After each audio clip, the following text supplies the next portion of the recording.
you very much for the famous speaker today, Dr. Salina Rasli, University Selangor, Faculty of Business and Accounting, Shah Alam Campus, Malaysia, and Bapak Yu Lazri, Sarjana Ekonomi, Master Accounting, Certificate apa ini akuntan ya, CA dan CPA, senior lecturer at Istanbul University Jakarta, Indonesia. Thank you for your join and available time, and pride to the participant. Many participant right now. More yes, more what more more HT person HT9 right now. Okay. The second, we have management and corporate governance by ICT. Please type in your one. Okay, thank you, Prof. Sama. Can I share my screen? Yeah, you are your co-host right now. You can to use. Okay.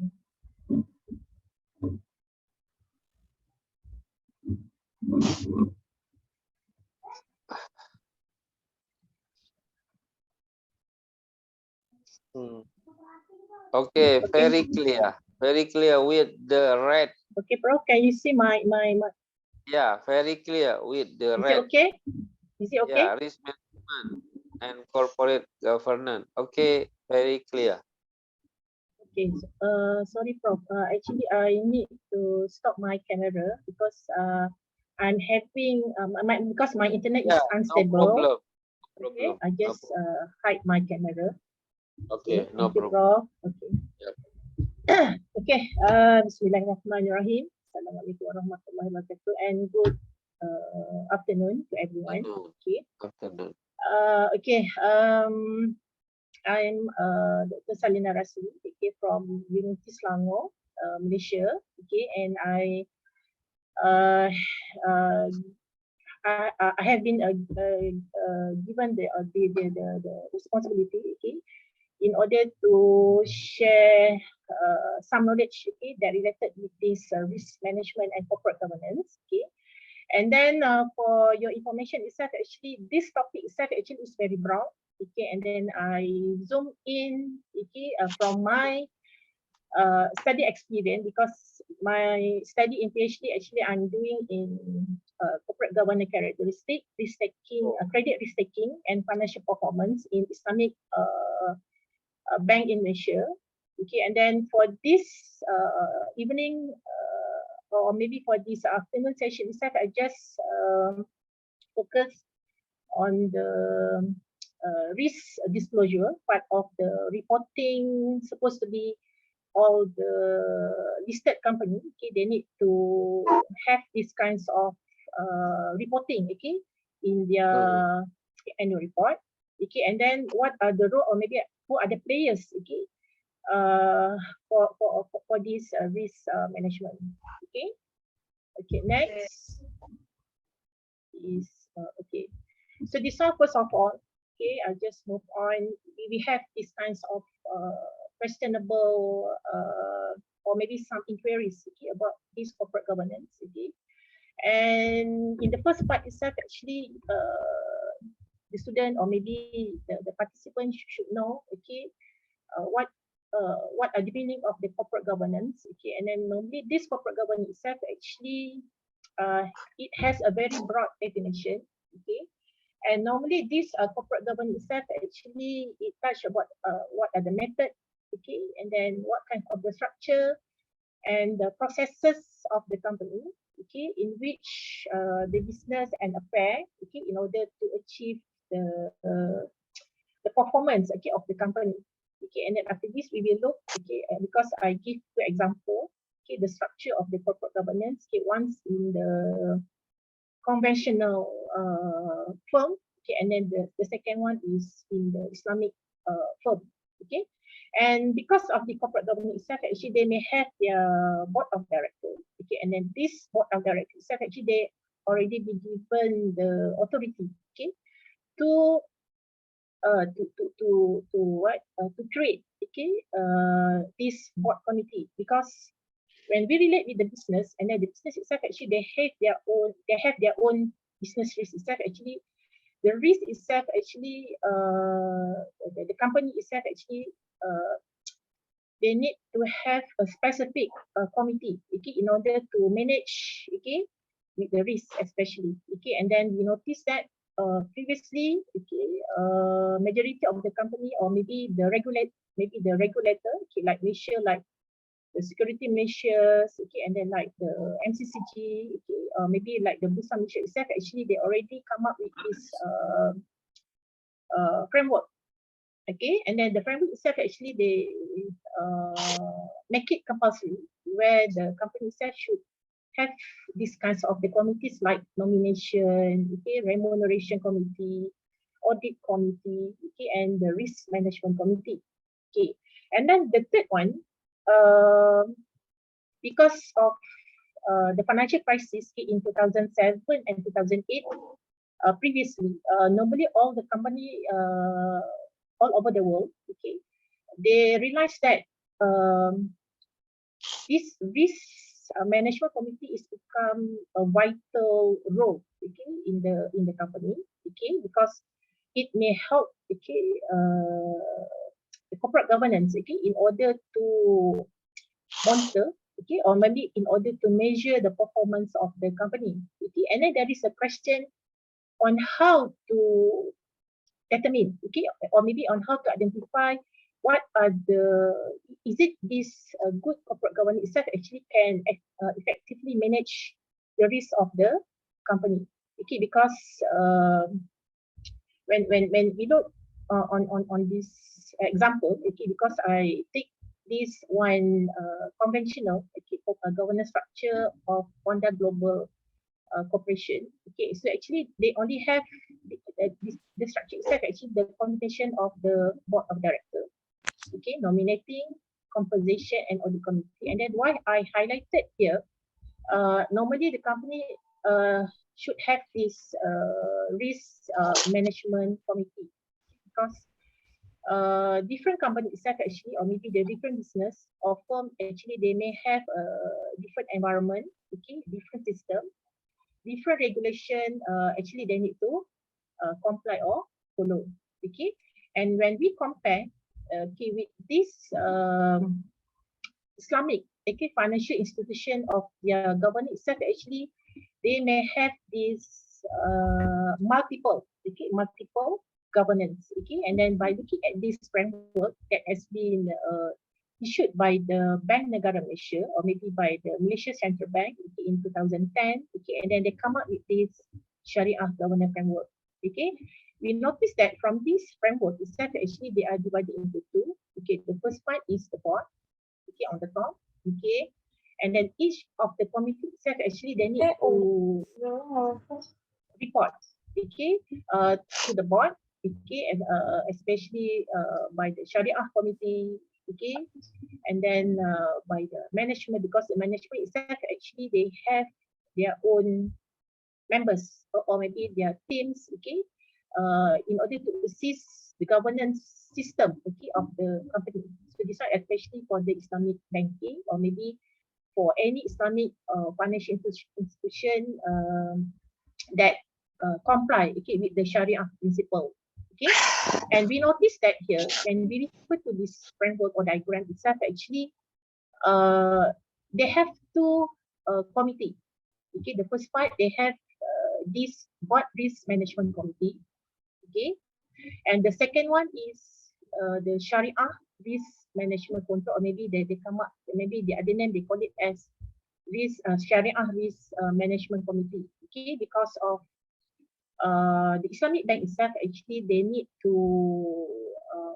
follow, okay, to follow a different framework, okay, like framework that has been developed, okay, by the security Malaysia, or maybe by the Bursa Malaysia, and plus they need to add another framework, okay, or maybe the guideline, okay, following with the Sharia compliance. Okay, and then this one is a very interesting need to be explored. Okay, because before the financial crisis 2007 and 2008 itself, actually the company majority they have a combination committee, which the audit committee here they need to combine, or maybe the audit committee itself actually they will play two roles. Okay, the first one, the members of the audit committee they need to do their function, okay, just monitoring on the reporting quality of the company, okay, and then at the same time itself, actually this audit committee they need to do their oversight role, okay, to monitor the risk of the company, okay, and then before that, and then after that, okay, because of that crisis, okay, the the security Malaysia, okay, the security commission, okay, and like maybe the Bank Negara Malaysia, they come up with the new rules, okay, in order to minimize, okay, the responsibility of the audit committee. So this one, okay, so this one, because last time during my study, I'm referring, okay, to this framework as my references for this one. Okay. Okay, this one is the example. Okay, because this one I just get the information from the CIMB website. Okay, about what the corporate governance framework normally the bank, okay, need to follow. Okay, like there are a lot of framework. Okay, like for example, like Bank Negara Malaysia. Okay, especially what are the policy relating with the corporate governance. Okay, and then this one by the Bursa Malaysia relating with the market listing requirement, okay, and then by the security commission, okay, that one related with the code of corporate governance, because each member of the governance of the company itself actually they need to have this kinds of integrity, okay, transparency. Even right now, okay, nowadays there is a question, okay, because they are thinking about on how the independence of the director itself, okay, when they play their roles, okay, as a director to the company, okay, and then the rest is the framework, okay, normally need to follow by the bank, okay, but other than bank, especially for the non-financial company itself, actually the first on the top here, okay, they do not, okay, they are not required, okay, to follow with this Bank Negara Malaysia policy. Okay, so this one, that's why I'm having this my arrow in red color. Okay, okay, this one I just go straightforward talking about the risk management. Okay, okay, first of all, actually we should know what is the risk, okay, because you notice that there is a lot types or maybe the category of the business risk, okay, because the risk itself actually can be divided into financial and non-financial, okay, and mostly of the stakeholder of the company, like the investor, okay, maybe the supplier, okay, maybe the customer itself, actually they are particular, okay, or maybe they are focusing by looking at the financial risk of the company, okay, and then this financial risk itself actually normally they are divided into four, okay, like what credit risk, okay, market risk, okay, and then non-financial risk itself actually they are related with the operating activities, or maybe they are related with the operating, or maybe with the operation of the company itself, okay, so that one operating or maybe operation of the company itself actually they are related with the internal control of the company, okay, because in order to have this effective risk management control, okay, normally the internal control itself, okay, the internal control of the company actually they should design, okay, in a very should have a good design, okay, in order to fulfill the objective of the company. Okay, so that one the risk, because this risk itself actually it may threaten, okay, threaten on on the what on the performance of the company. Okay, meaning that they are related with the profit and loss of the company.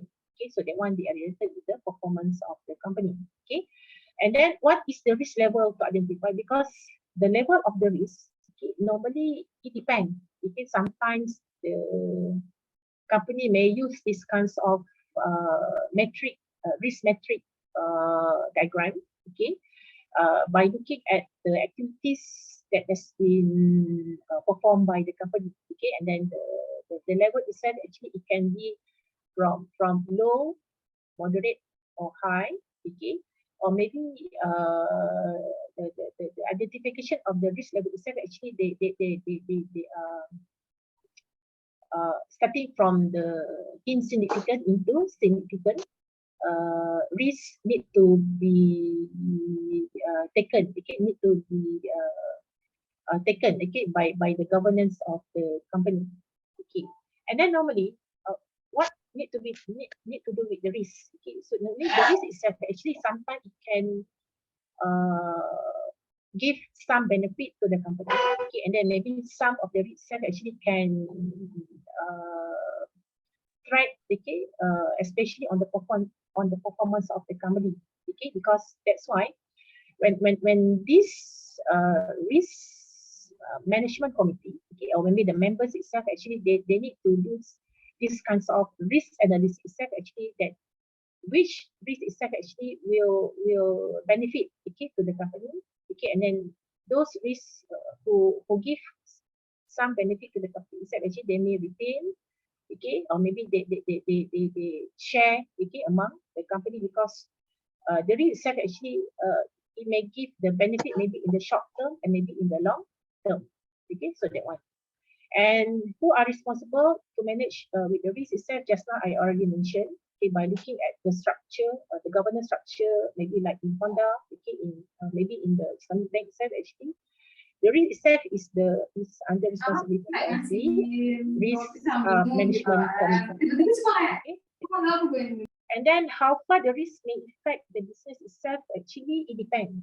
Okay, sometimes the effect is high. Okay, maybe the effect is low. Okay, maybe there is no effect at all to the business. Okay, because of it depends what are the what kinds of risk. Okay, normally that affected, okay, to the business. So this one actually a lot of question, or maybe a lot of queries, okay, need to be answered. Okay, so this one is on the risk, about the risk. Okay.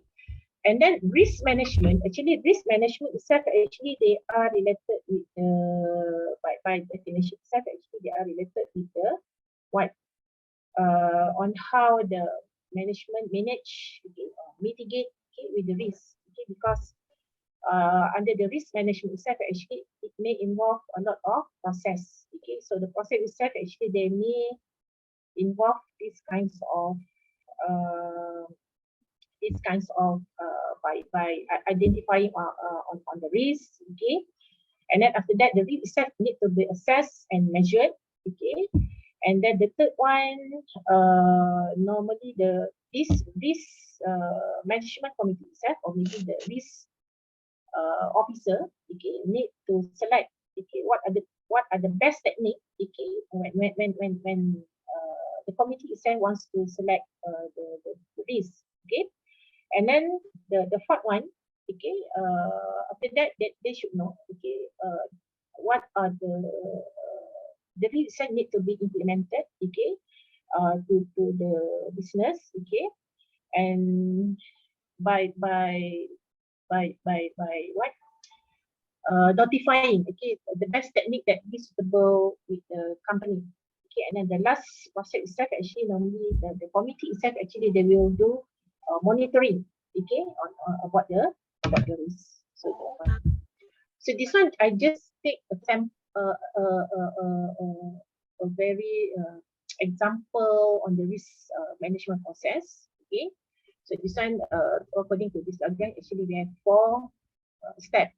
Okay, identify, number 1, number 2, assess, 3, threat, And the last part is about the monitor and reports. But my part itself actually I just focus on this one, monitoring and report, especially on the reporting on how this risk management committee when after they analyze about the risk, okay, and then what are the types of the risk need to be reported or maybe need to be disclosed a part of the annual report, okay, of the company. Because normally from my experience itself actually in generally, okay, a lot of research itself actually they do on by looking at by conducting these kinds of content analysis, okay, in measuring uh, the risk management, okay, of the company. So this one is the example because this one I take one previous research, okay, done by Ching et al. In 2019. Okay, so this one they give the component, okay, for the risk management framework, okay, by looking at the three column here. So normally, actually, this study actually they are doing in this Malaysian construction company, okay, in 2018, okay, based on the annual report, okay, and then they come up because from the study actually they noticed that the construction company in Malaysia actually they are following with these three framework. Okay, the first one like ISO 31000 2009, and then SRMIC stand for the statement risk management internal control, because this one in 2012, because normally all the Malaysian listed companies actually they need to provide, okay, this statement, okay, a part of their annual report, okay, because that statement itself actually they will tell uh, they will share the information about the governance of the company, and then what are the risk management, and then what kinds of the internal control attached, okay, during that financial year. And then the last part is on this one is on the NCCG. NCCG is stand for the Malaysian Code of Corporate. So when they do a comparison itself actually like number 7, okay, NCCG itself actually they won't touch about the communication and reporting mechanism. Okay, so this one. So when I go through the result from this study, okay, so normally actually they do these kinds of content analysis, quantitative approach, okay, and how they identify each component for this risk management framework by looking at this keyword, okay. And then normally as a researcher, when they do these kinds of quantitative approach, they may use this XLSTI, okay, or maybe NNIBO, okay, in order to identify these keyword, okay. So this one like mandate and commitment, okay, risk policy, okay, because under this mandate and commitment, they already touch um, about this one, about the risk committee, and then they will touch about the what the attribute or maybe the characteristic, okay, of the risk management committee uh,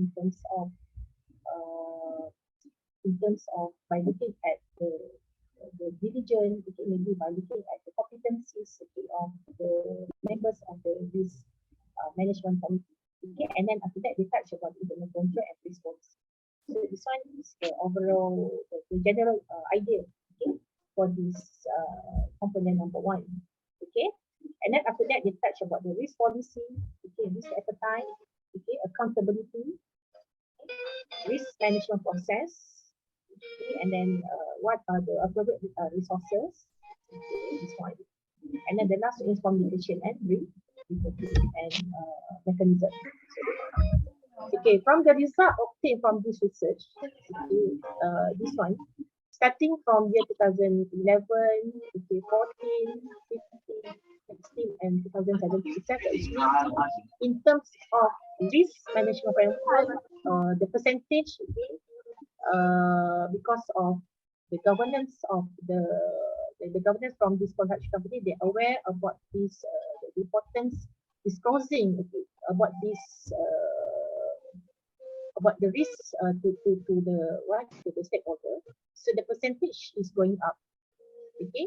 And then even the risk, the role or maybe the responsibility of the risk management committee itself actually, the percentage yield is going up.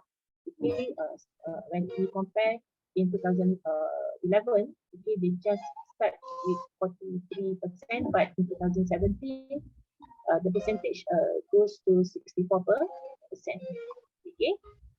And then this one is interesting. Okay, when maybe the student wants to do on this study.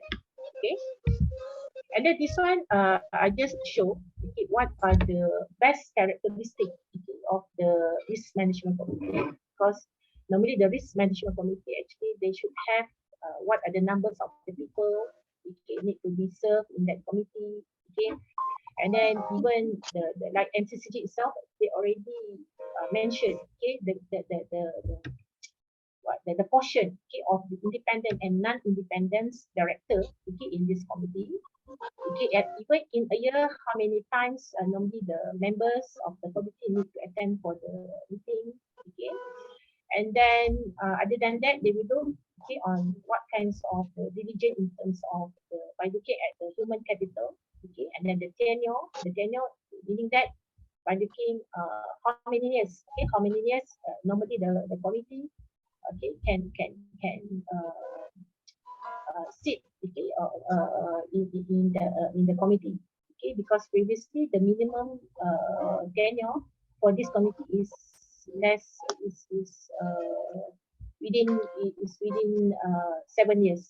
Okay, 7 years. Okay, but because of MCCG to 2021, okay, they already extend. Okay, the tenure of the director can extend up to 12 years. Okay, and then this one is about the tenure of the board and risk management committee.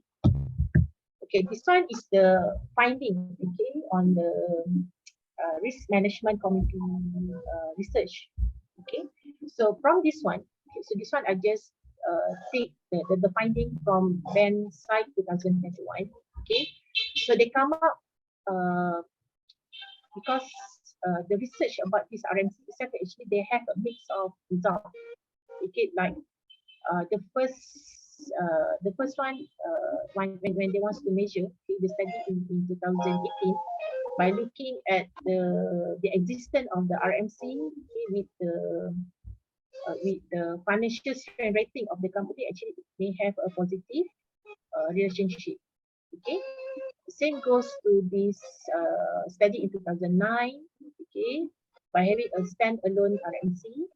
Okay, but at the end of but last study okay by Malik in 2021 by looking at the attribute or maybe by looking at the characteristic of the risk management committee itself actually they may have a mix of finding okay, maybe mix of result negative and positive. Maybe this one because of due to the regulation okay, maybe due to the politics in the country of the company. So this one I just take the example. Okay, normally what are the risks to be disclosed by the Islamic financial institution? Okay, so this one I just take one study by Elama 2019, and then actually they have in total having this 96 sub-items for this risk disclosure, and then they are divided into two components. Okay, the first one, this component one is we just focus on the financial information. So financial like the credit risk, liquidity, market risk, and capital risk. But my study I just focus on the credit risk. Okay, because Ben Negara mentioned actually they come up with the credit risk framework okay, for the Islamic financial institution. So they want is in 2018. Okay, and then for the non-financial, just only two. So just focus on this, operational risk and strategic risk. Okay, this one I just pick up the summary because my slide cannot cover all or everything in the slide. So maybe later we can share the article. Okay, so this Okay. one, yes, yes, Prof. Okay, this one, okay, I just want to show, okay, because Islamic bank or Islamic financial institution, they have a multi-layer governance. So from this analysis using a statistical tool, it shows that like Sharia committee and the board of directors, actually they play main important roles, okay, for this for the bank risk disclosure. Okay, so this one was studied by Enamar in 752 bank in the GCC countries. Okay, so the last part, this one is the issues and challenges. Okay, the challenges, it can be by looking at the infrastructure, especially in the Islamic bank. Okay, sometimes this risk management may involve high cost management, especially for the information system or maybe the technology method. Okay, and then the second one is the financial engineering.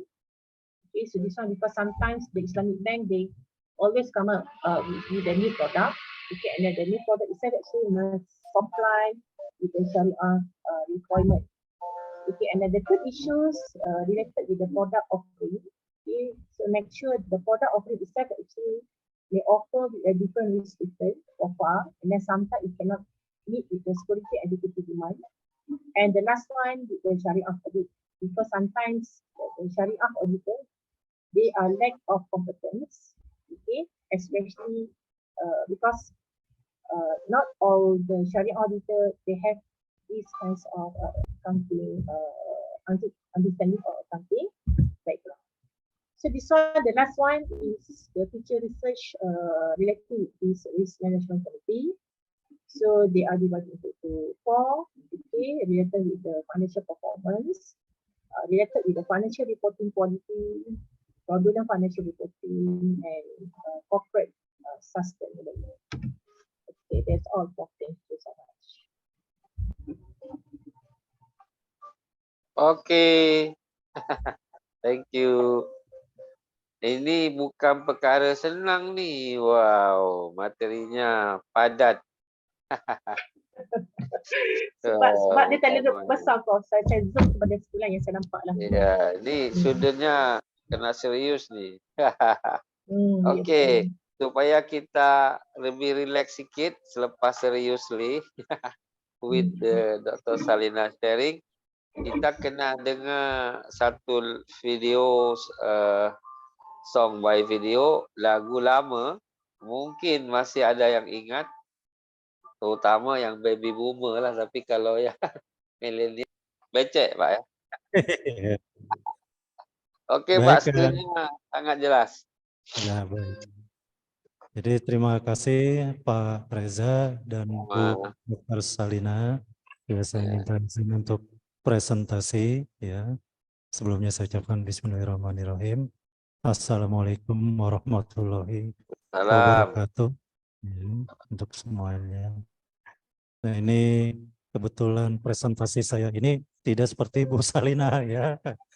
Wah, ini malah lebih kompleks lagi nih Pak, sudah banyak sekali diagramnya. Ini makanya saya ingin membahasnya untuk satu slide ini aja nanti detail. Mungkin itu nanti sudah satu buku itu Pak. Konklusi.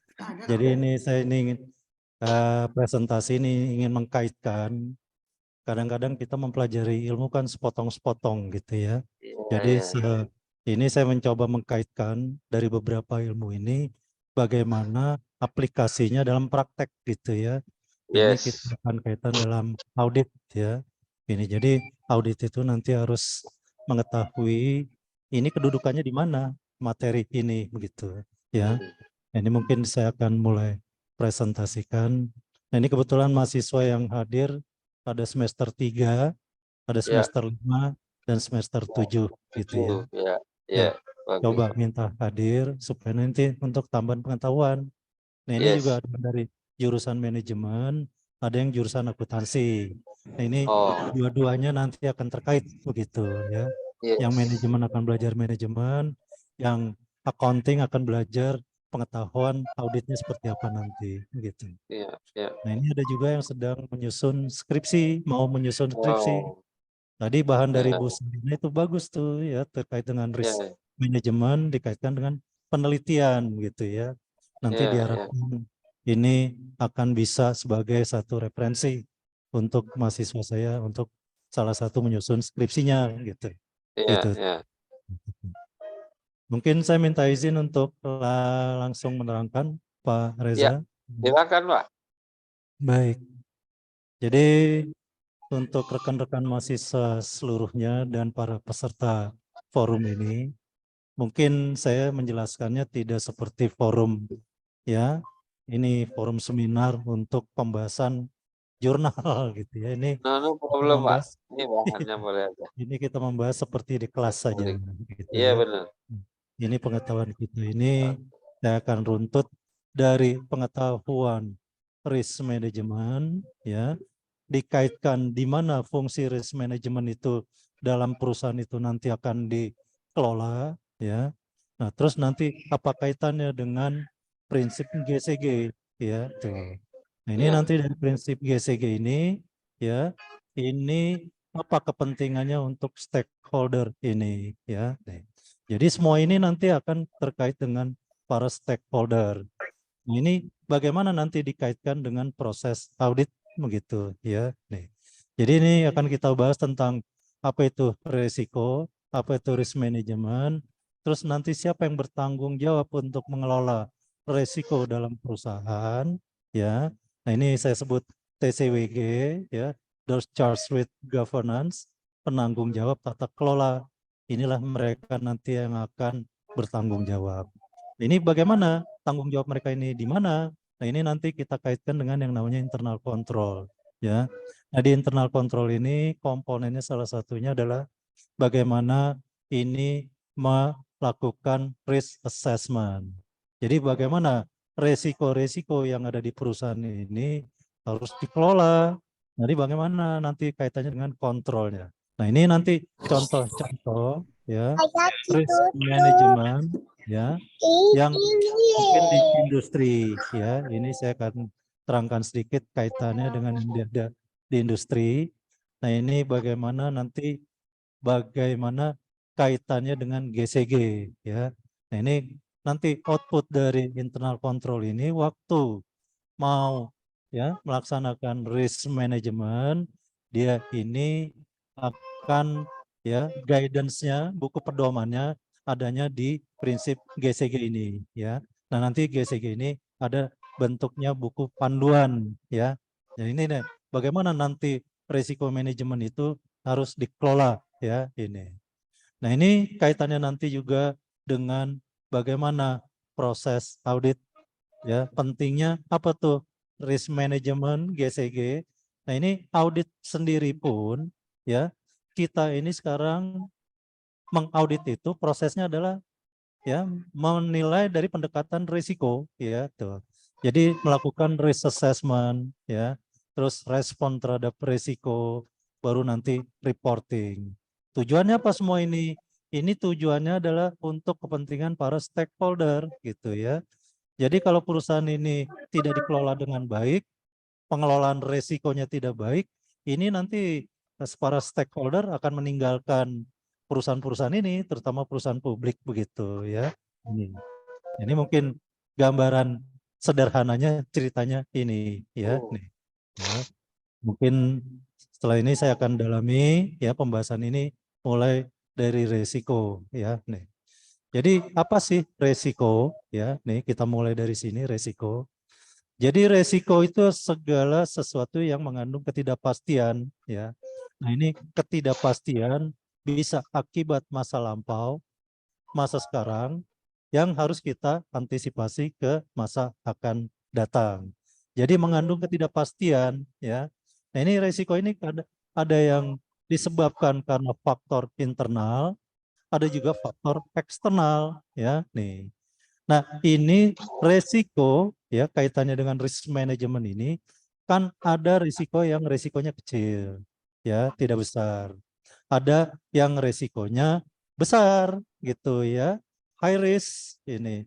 Nah, yang kita harus ya kelola ada yang high risk ini ya. Jadi kita harus manage risiko tersebut. Tujuannya apa kita memanage risiko ini? Supaya risiko itu bisa diminimize, ya, diperkecil. Tapi tidak mungkin resiko itu nanti dinolkan, ya tuh. Pasti waktu kita meminimasi resiko, nanti kita minimize, tetap aja nanti masih ada resikonya, ya. Dia akan ada efek resiko. Jadi di sini kita waktu memanage resiko, ya, sebisa mungkin ini kita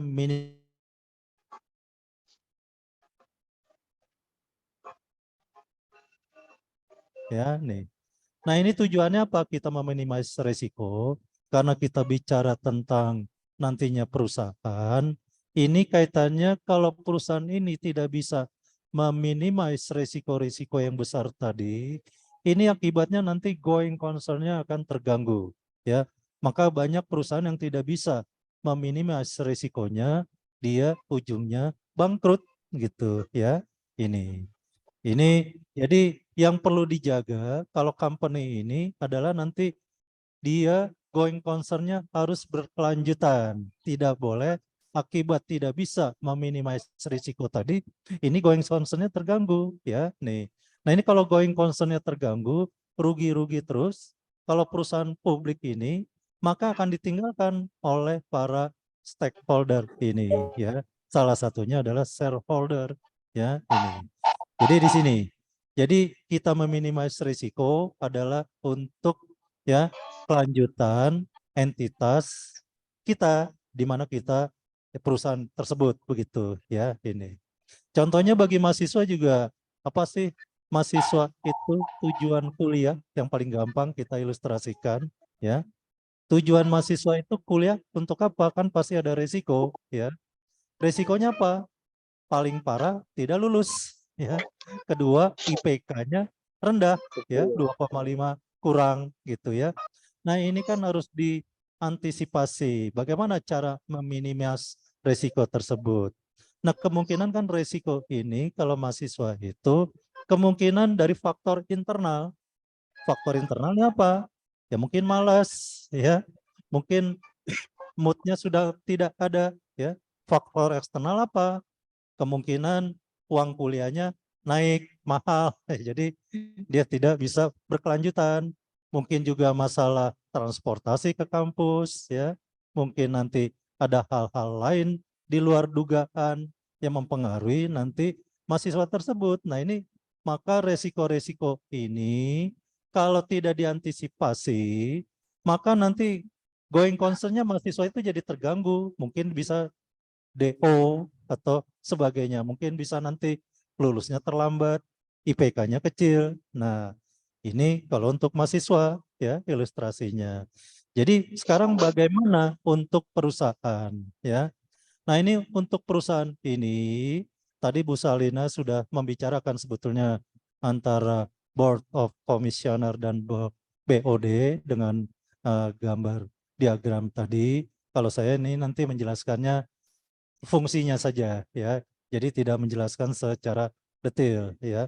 Nah, ini nanti dalam mengelola resiko ini kalau dalam perusahaan tadi kalau mahasiswa itu kan kembali ke masing-masing mahasiswanya, juga nanti dikaitkan dengan kampusnya, ya. Nah, itu.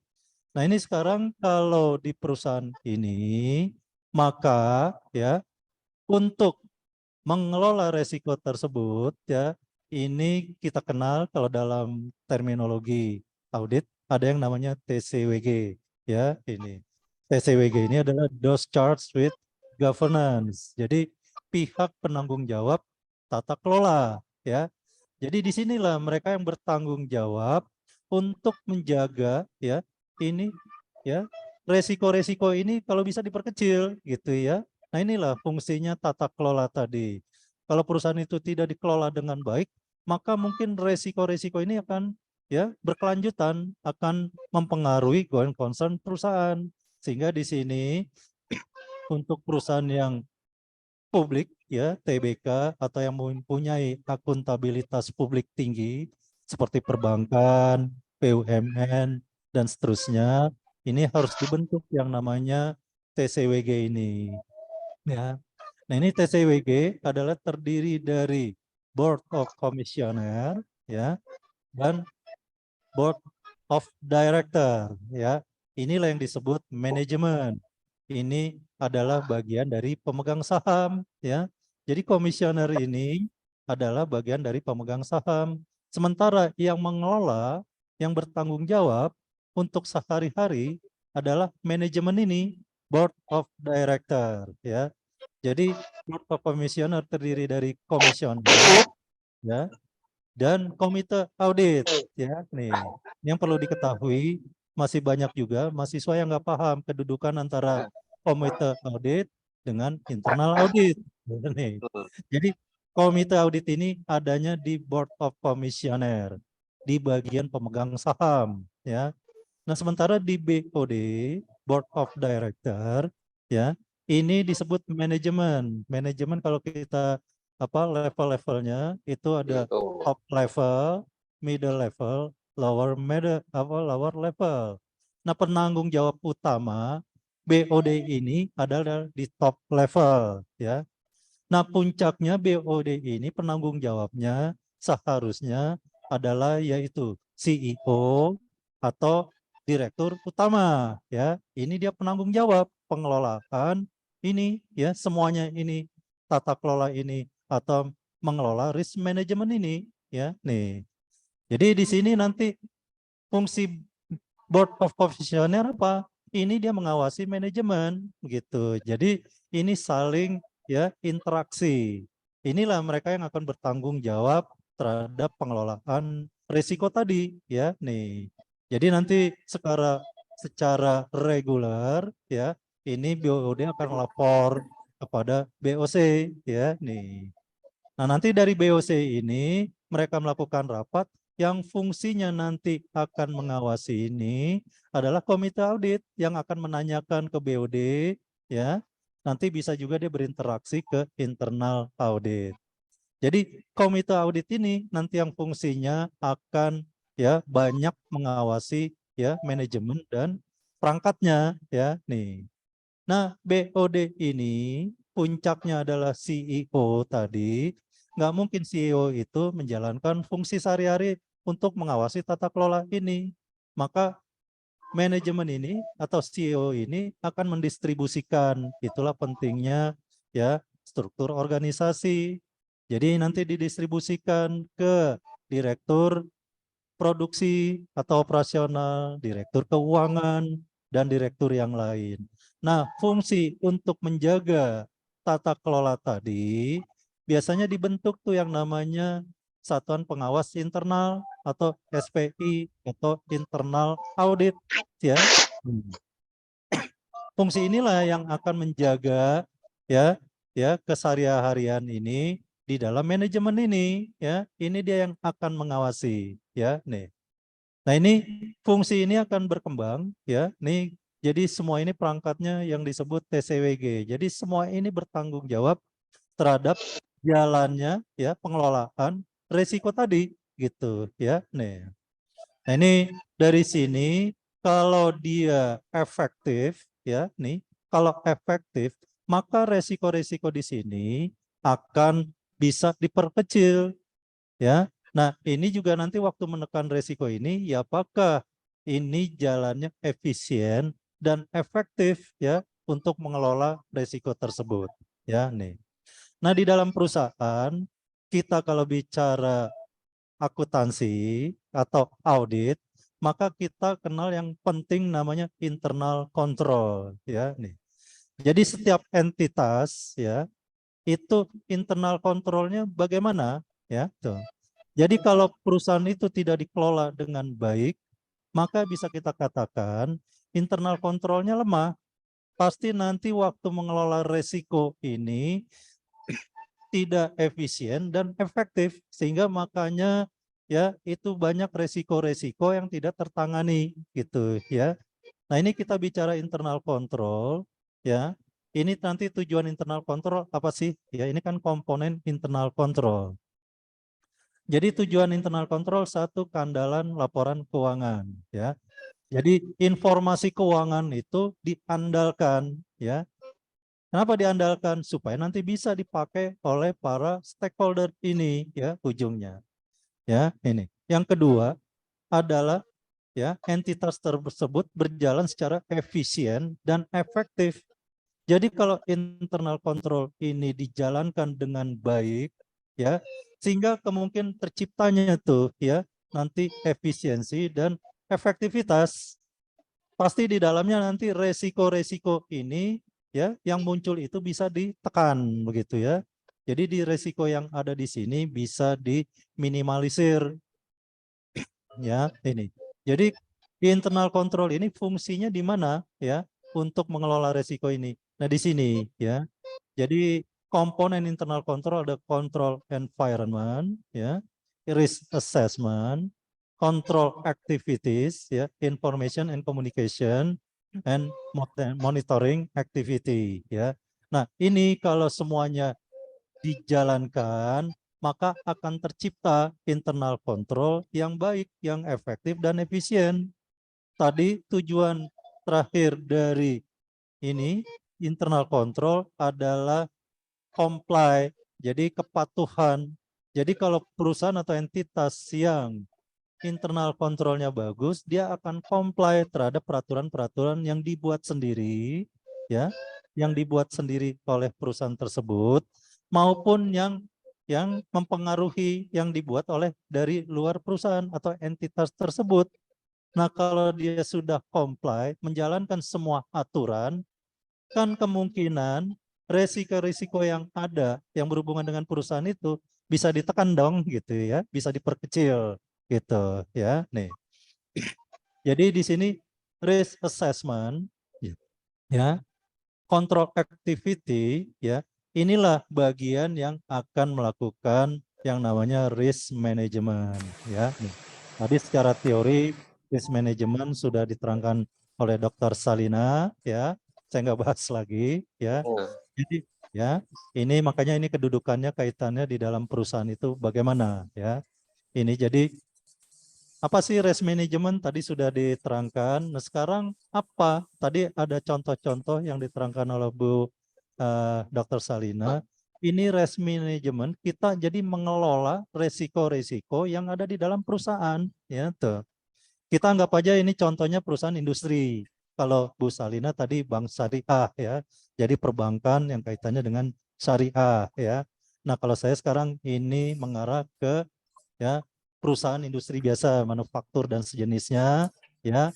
Pasti resiko yang utama yang akan dipelajari, yang harus diantisipasi yang untuk menghasilkan uang di perusahaan tersebut adalah ini, market ya. Jadi perusahaan itu harus menjaga market ya. Dengan kondisi COVID ini bagaimana contohnya kalau kita kaitkan dengan COVID sekarang, bagaimana market perusahaan-perusahaan yang ada sekarang? Kan pasti banyak selama periode COVID kemarin dia yang menurun ya marketnya ini. Nah, ini bagaimana cara mengantisipasinya waktu marketnya turun ini ya tuh. Jadi ada yang marketnya bisa dikelola, ada yang marketnya tidak bisa dikelola ya tuh.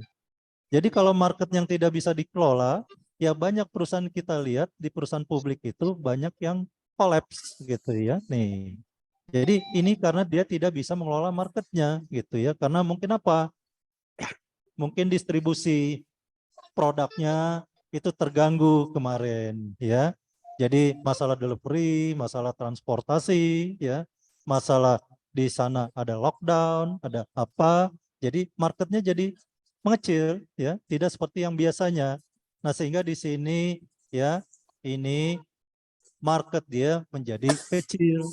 Nah, antisipasinya apa? Yang mengecil ini. Nah, sekarang kita kenal yang namanya penjualan secara online ya tuh di Shopee atau di mana ya. Mungkin di Malaysia tuh ada apa ya? Ini marketplace-nya ya nih.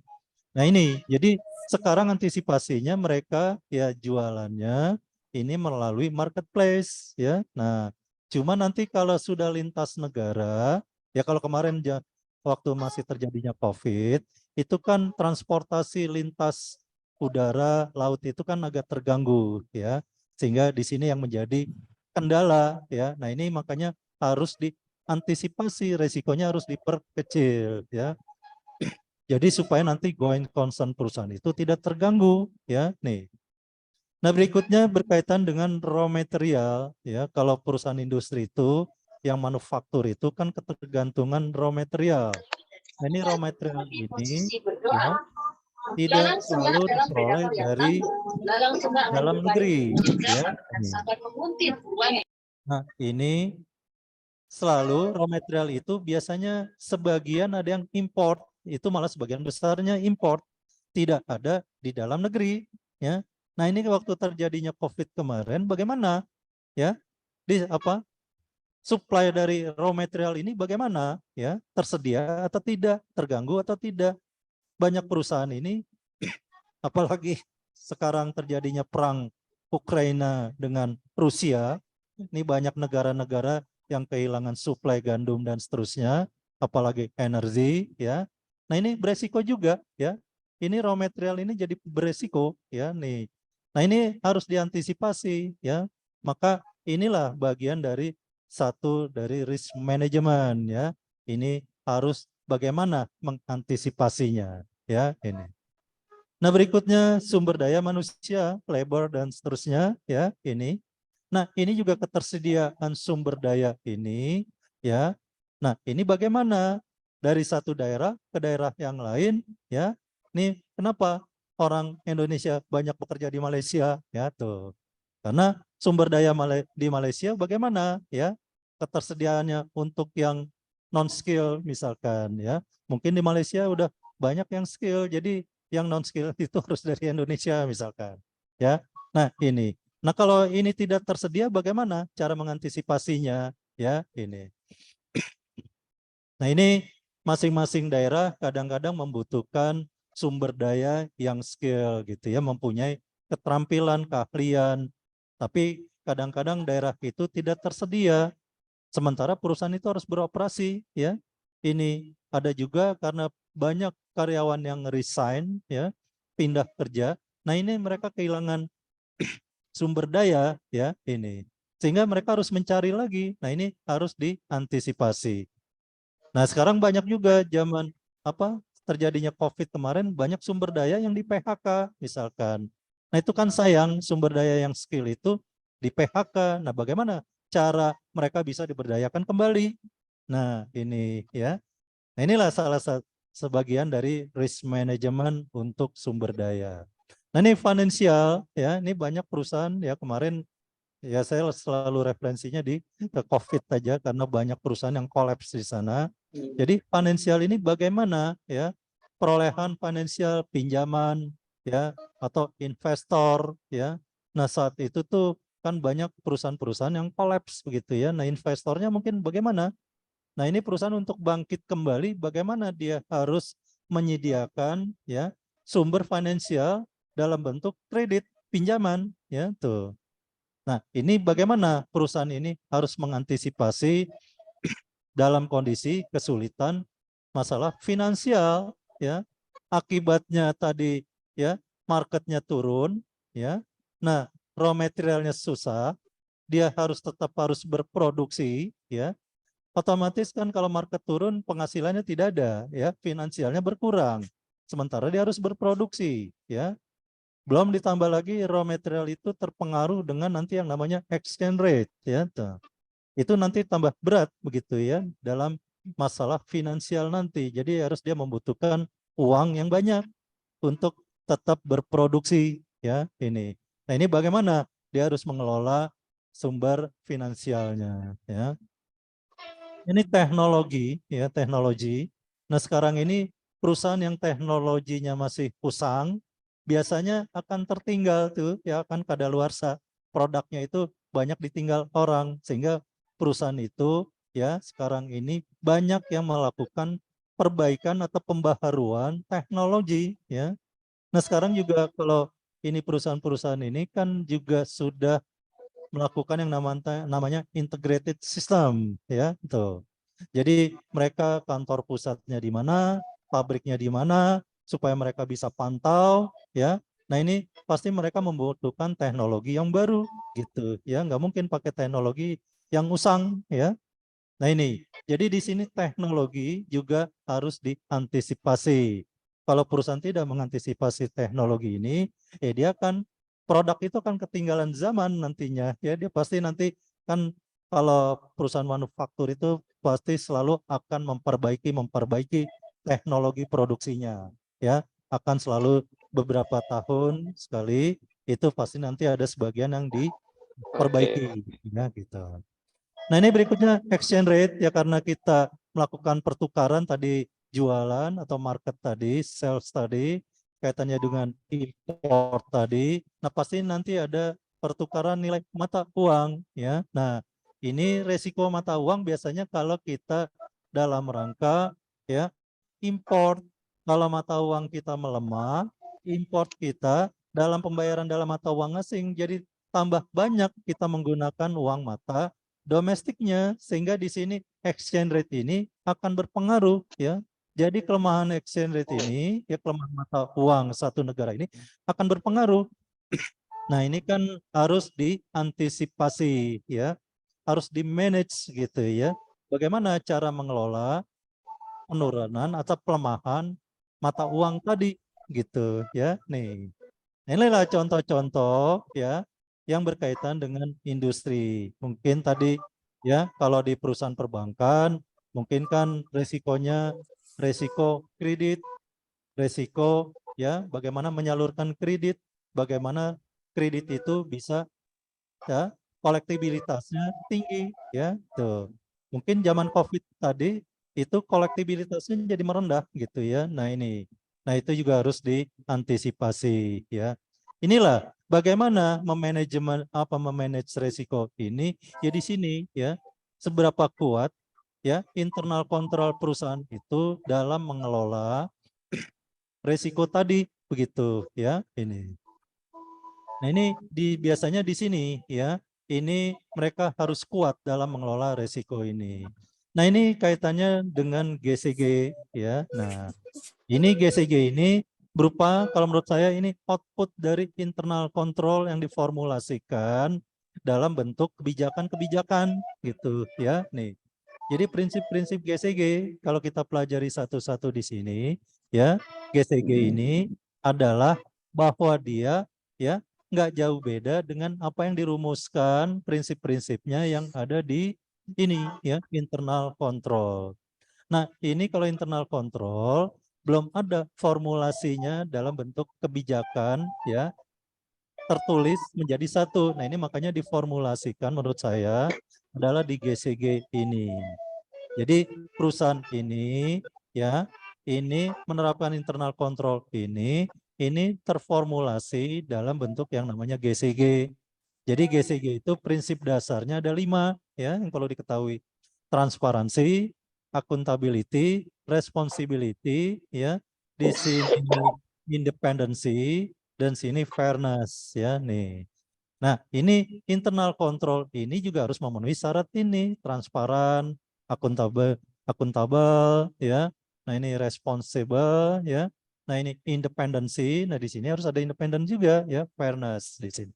Inilah prinsip GCG ini nanti biasanya perusahaan yang menerapkan GCG ini, ya, ini nanti akan membuat semacam buku panduan, buku pengelola buku guidance, ya, buku pengelolaan tata kelola manajemen, ya. Nah ini nanti di dalam ini nanti ada yang disebut, ya, pengelolaan tentang manajemen resiko, ya. Nih nanti mungkin saya bisa tunjukkan contohnya, ya. Ada salah satu ini biasanya dalam tata kelola ini, dalam petunjuk tata kelola ini, di dalamnya pasti akan membahas yang namanya risk management, ya, karena ini penting, ya. Tapi mereka nggak detail menceritakan seperti ini satu-satu, ya. Ini mereka menjelaskan secara umum bagaimana itu resiko manajemen itu harus diantisipasi, ya, siapa saja yang terlibat, ya, ini. Ya, nah ini kaitannya dengan risk management. Nah ini saya tidak jelaskan lebih detail lagi, ya. Nanti untuk contoh ininya. Tinggal 6 menit, 7 menit Oh lagi. ya, baik. Nah ini di sini, ya, semuanya ini pengelolaan ini adalah tujuannya untuk memenuhi, ya, kebutuhannya para stakeholder, ya, ini. nanti bagus tidaknya perusahaan ini penilaiannya dari stakeholder. Nah, berikutnya bagaimana pendekatan terhadap audit ya. Nah, ini di sini saya pendekatan audit ya. Jadi audit proses itu ya, itu adalah kita melakukan risk assessment ya. Berikutnya adalah merespon terhadap resiko tadi, baru nanti di sini reporting. Kita akan memberikan pendapat. Nah, pendapat inilah yang akan dibutuhkan oleh para stakeholder ini yang berupa laporan audit. Laporan audit itu berisi ya laporan audit sendiri dan laporan keuangan. Inilah yang dibutuhkan laporan keuangan oleh para shareholder ini. Nah, bagaimana kaitan proses audit tadi? Kita melakukan risk assessment, kita menilai resiko nih, auditor ya menilai resiko. Apa saja yang kita harus nilai? Nah, sini client business risk. Nah, tadi ini disebut client business risk ya.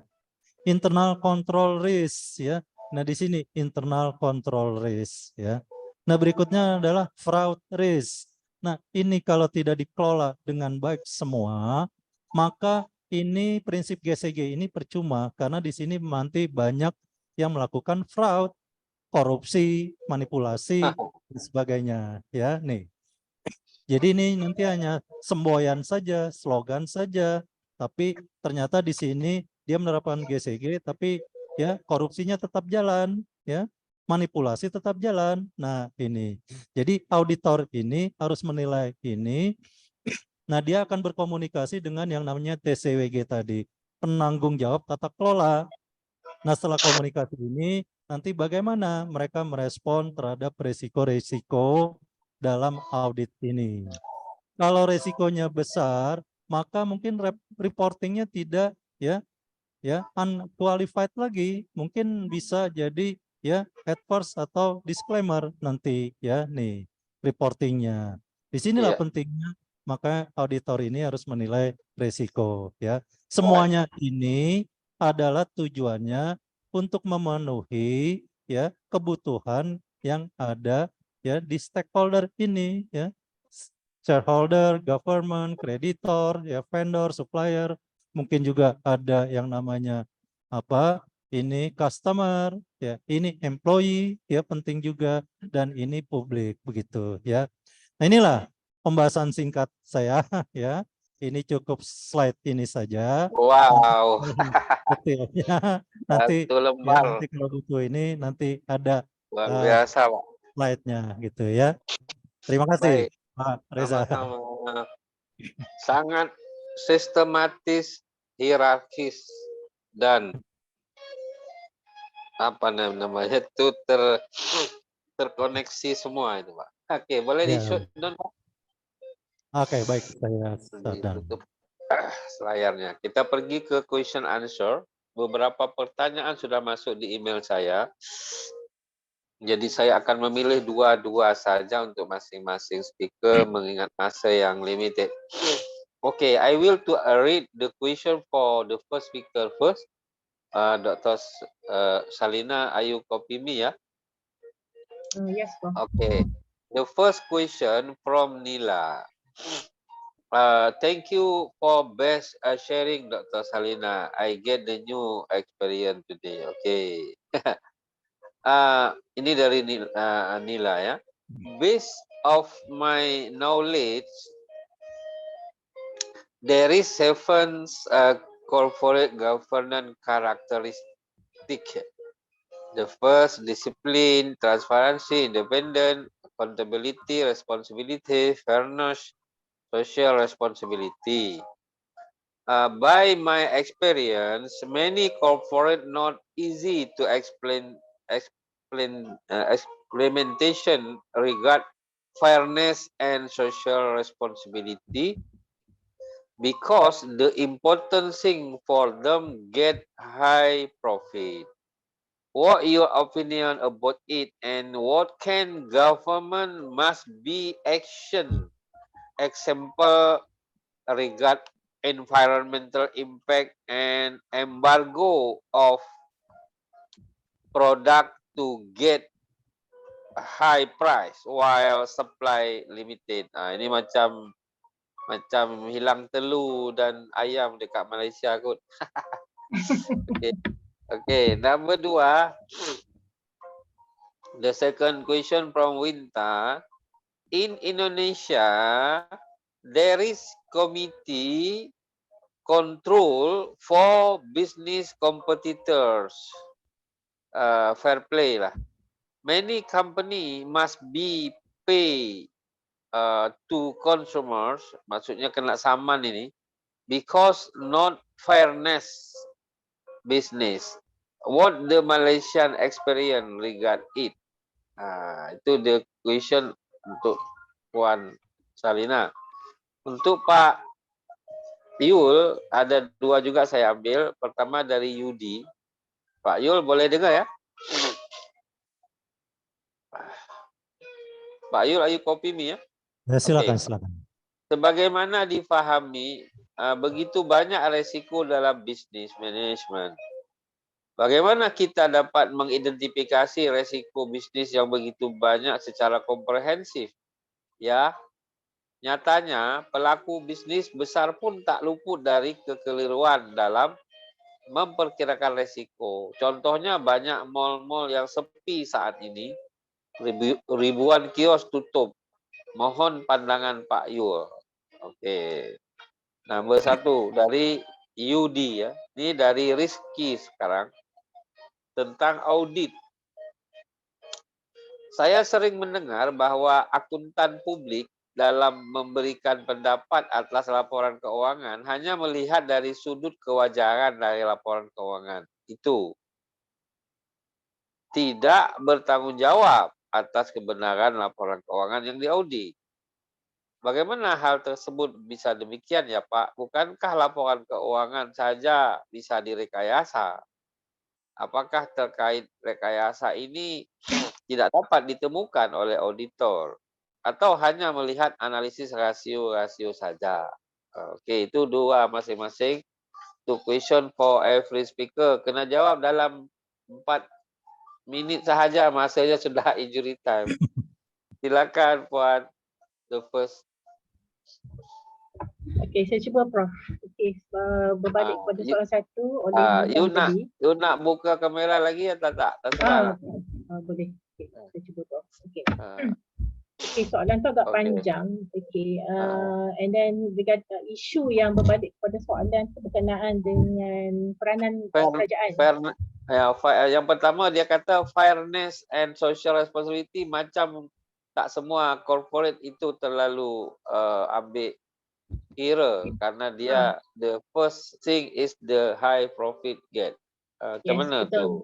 Macam mana? Macam nak mendapatkan keseimbangan, betul Prof? Okay, dari segi fairness dia ni, kata dalam, macam mana supaya apakah government perlu buat atau apalah segala macam. Okey, dalam menangani masalah ni untuk mendapatkan fairness berkaitan dengan social responsibility for the communities, especially normally government perlu atau kerajaan perlu mengadakan ataupun perlu ada satu mekanisme yang dapat mengawal, untuk mendapatkan keadilan dalam sosial di kalangan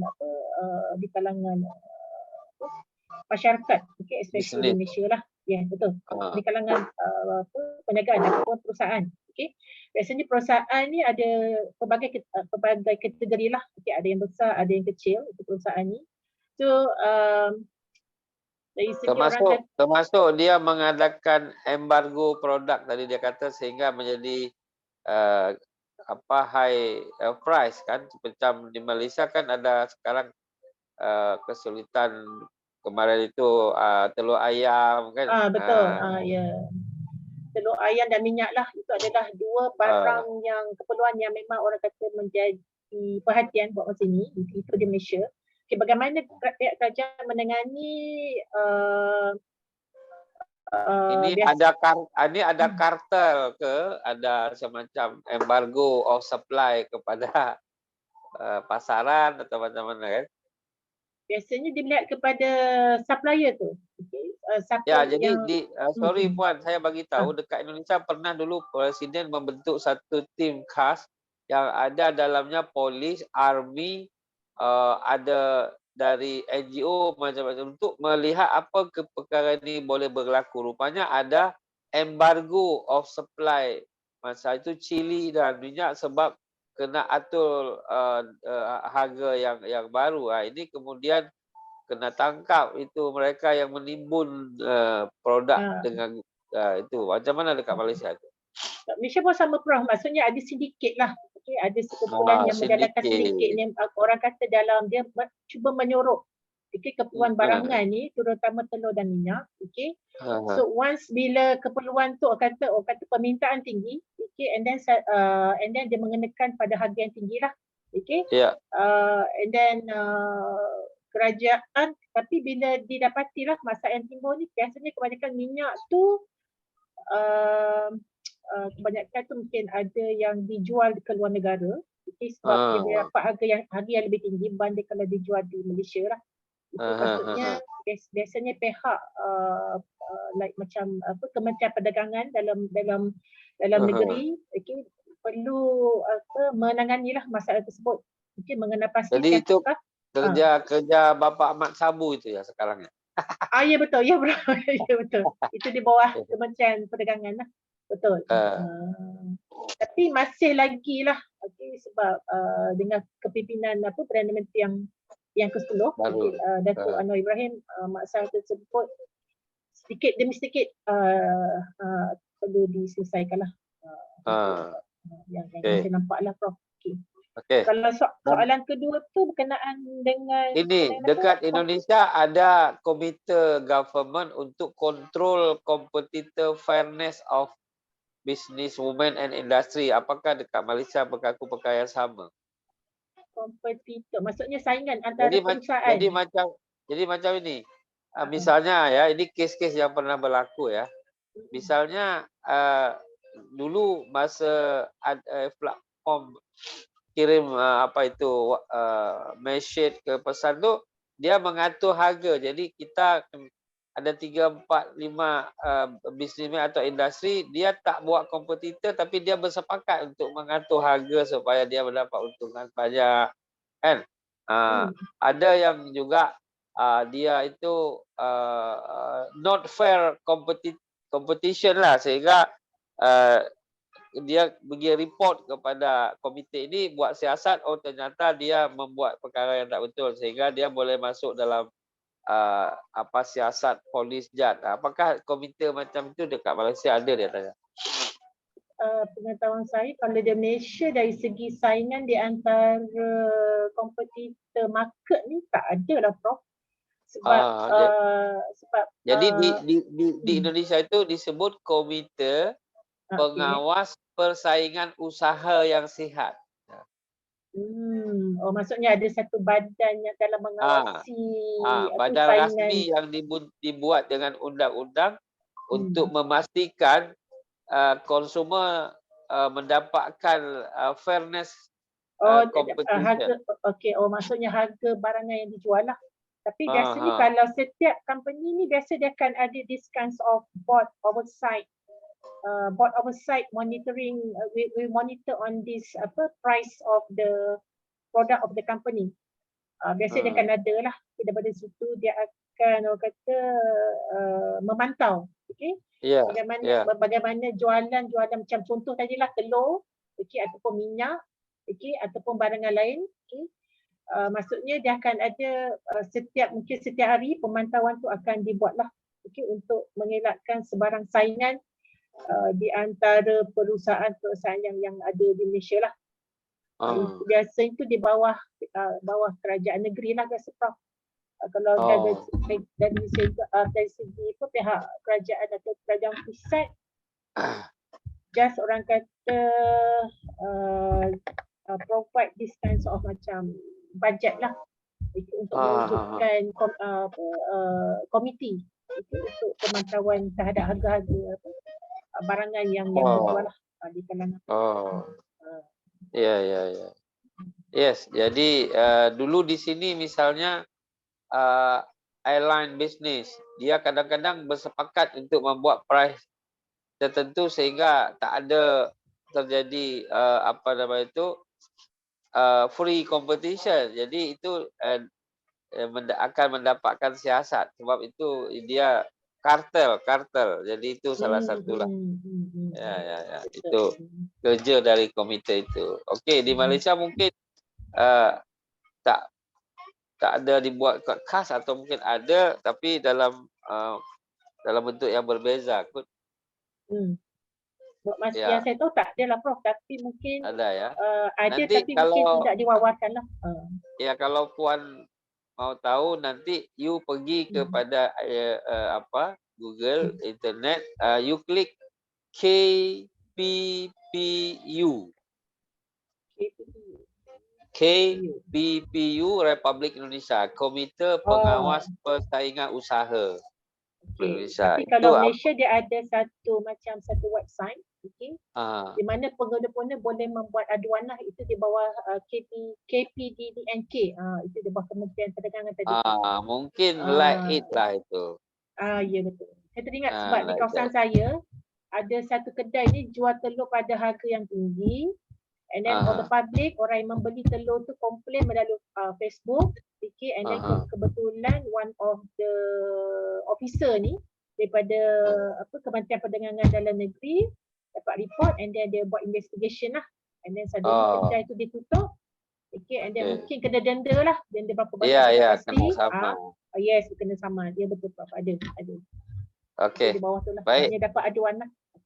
Baik, thank you Puan atas answernya. Pak Yul, 2 pertanyaan dalam 4 minit Pak. Baik, saya akan coba jawab dalam 4 menit. Yang pertama tadi bagaimana resiko yang tidak terkawal semuanya termasuk oleh perusahaan besar sehingga mal-mal pun jadi sepi dan ini apa sebab mereka bisa terjadi padahal mereka kan perusahaan besar kata dia. Iya.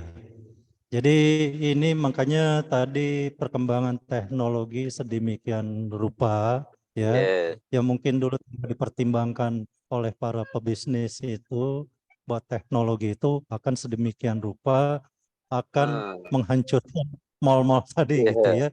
Jadi dengan adanya kita koneksi internet ya, e-commerce tadi ya, makanya tadi dengan adanya marketplace gitu ya, ini kan tidak diantisipasi, tidak terbayang berpengaruh karena ada COVID ya Pak ya, orang nggak mau ya, lagi betul. kumpul. Jadi karena ada COVID kemarin, banyak orang tidak boleh ke mall. Nah, sejak itu orang disediakan marketplace baru seperti misalkan Shopee, Tokped dan sebagainya ya. Nah, itu jadi orang lebih banyak ke sana. Sehingga ketika mall itu dibuka kembali, orang cuma untuk relaksasi aja, bukan untuk beli gitu ya. Jadi kadang-kadang pas ke zaman COVID itu, ya itu terjadinya ya mall itu sepi ya. Nah, ini nggak ada yang duga Mr. COVID datang itu Pak ya. Ya betul, ya itu. Jadi dengan itu juga muncul teknologi ya yang baru ini.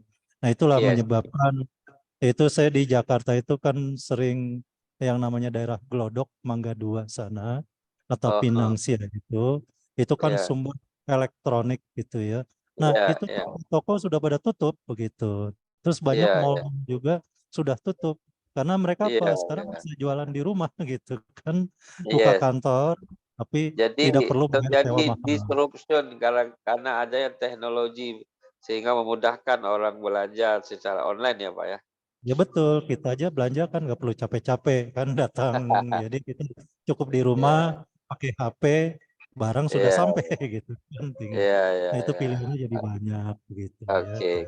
Nomor 2 Pak, bagaimana itu auditor melihat sebuah laporan, apakah tidak bisa dilihat juga rekayasanya atau dia itu nggak masuk kawasan kerjaan auditor, bagaimana itu Pak? Nah, ini perlu dipahami ya untuk yang ini. Jadi kenapa auditor itu berpendapatnya wajar, bukan kebenaran, gitu kan? Tadi pertanyaan intinya itu. Kenapa auditor itu kewajaran menilainya bukan ada kebenaran? auditor lain lah bocor nih Pak, kita mute dulu. Udah. Oke. Iya. Nah, ini karena apa? Kalau auditor menilai kebenaran, ya, ini kan auditor juga kerjanya atau jam kerjanya terbatas, bisa Oh. sebulan, 1 bulan dalam audit. Nah, kalau kebenaran itu semua transaksi satu-satu harus diperiksa. Jadi benar tidak ini dicatat. Nah, ini kalau kita memeriksa bank, itu kalau satu-satu, jadi kita memeriksanya harus menyediakan staf sebanyak staf bank yang ada, gitu ya. Nah, kalau untuk 1 tahun, kita maka menyediakan staf sebanyak staf yang ada di bank untuk pemeriksaan 1 tahun, gitu kan. Jadi sekali transaksi itu diperiksa. Nah, nggak mungkin auditor menyediakan itu. Sehingga Iya, auditor kan bekerjanya terbatas waktunya. Nah, dengan iya, cara itu, auditor nggak menyatakan kebenaran. Jadi kewajaran. Kenapa kewajaran? Karena tidak memeriksa 100%. Nah, iya, kalau iya, bukan 100%, berarti dia memeriksa berdasarkan sampling, iya, ya. iya, iya, Dengan iya. dasar sampling lah ini. Jadi auditor tidak bisa menyatakan kebenaran, tapi kewajaran. Nah, Yes. itu pun juga dengan harus mempertimbangkan tadi faktor-faktor tadi, ya, resiko Iya, tadi harus diperiksa gitu. Jadi wajar, semua ya, internal control dipahami, ya, semua angka-angka ya. diperiksa. Nah, itu jadi dia tiba dengan waktu yang terbatas itu tidak bisa dong menggambarkan kebenaran gitu kan, lucu Ya, jadi nanti. wajar dengan catatan, dengan syarat atau tanpa syarat makanya, Pak, ya. Iya, itu nanti Dengan dari hasil pengecualian dan sebagainya. pemeriksaan. Mungkin nanti, Iya, oh ini perusahaan ini nggak bisa dikasih pendapat wajar tanpa syarat misalkan. Karena iya. ini nggak memungkinkan begitu kan, gitu. Itu Jadi begitu. WTP, WP dan tidak ada WIL, Pak, ya. Itu lain lagi tuh, Pak, ya. WIL. Will lain lagi tuh Pak. Oke. Thank you very much for Gitu. smart answer. Before closing remark, sebelum kata penutup, Indra Gumilang nak hibur mahasiswa dulu the last song.